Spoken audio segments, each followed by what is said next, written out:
ஓம் நம சிவாய். வாழ்க வளமுடன். வணக்கம். உங்கள் ஜோதிடாச்சாரியா ஸ்ரீ கந்தசுவாமி பேசுகிறேன். இன்றைக்கி பார்க்கக்கூடிய தலைப்பு காதல். ஒருத்தருடைய வாழ்க்கையில் லவ் செட் ஆகுமா ஆகாதா? லவ் செட் ஆன பிறகு அந்த லவ் நல்லபடியாக மேரேஜ் வரைக்கும் கொண்டு போக முடியுமா, அல்லது லவ் பிரேக்கப் எதுவும் ஆகுமா, பிரச்சனைகள் வருமா? இதெல்லாம் ஈஸியாக எப்படி தெரிஞ்சுக்கிறது?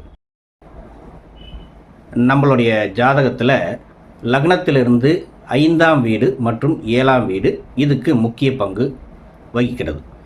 இது தவிர கிரகங்கள் என்று பார்க்கும்போது அதில் முக்கிய கிரகம் எது அப்படின்னு பார்க்கும்போது ஃபஸ்ட்டு வர்றது சுக்கிரன் என்ற கிரகம் பொதுவாக வீனஸ், அதாவது ஆங்கிலத்திலேயே கூட அது காதலுக்கு உண்டான முக்கிய கிரகம் சொல்கிறாங்க. தமிழிலும் அதே தான். ஏன்னா அட்ராக்ஷனஸ், அதாவது ஒருத்தர் ஈர்ப்பை கொடுக்கக்கூடியது. அது இல்லாமல் ஆள் மனதிலிருந்து ஒரு அன்பை வெளிப்படுத்த சப்போர்ட் பண்ணக்கூடிய ஒரு கிரகம் எது அப்படின்னா இந்த சுக்கிர கிரகம் தான். ஸோ இந்த சுக்கிர கிரகம் அடுத்தது பார்த்திங்கன்னா சந்திரன்லேயும் வளர்பிறை சந்திரனாக இருந்தால் ரொம்ப நல்லது.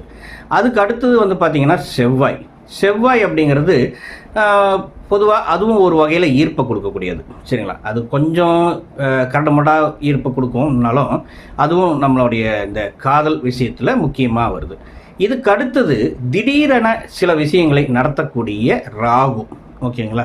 அதாவது சில பேருக்கு பார்த்தவனே பற்றிக்கிச்சின்னு சொல்லுவாங்க. சரிங்களா? அது மாதிரி லவ் பார்த்தவனே ஃபஸ்ட் சைட்டில் லவ் பண்ணுறது அப்படிங்கிறது, இதையெல்லாம் கொடுக்கறது யார் அப்படின்னா அந்த ராகு அப்படிங்கிற கிரகம். சரி, இந்த 4 கிரகம் தானா அப்படின்னா இதை சுபத்துவமாக்கி அதை நல்ல வழியில் கொண்டு போகிறது, மேரேஜ் வரைக்கும் கொண்டு போகிறது குரு கிரகம். ஸோ இந்த கிரகங்கள் உங்களுடைய ஜாதகத்தில் நல்ல இடத்துல இருக்கணும்.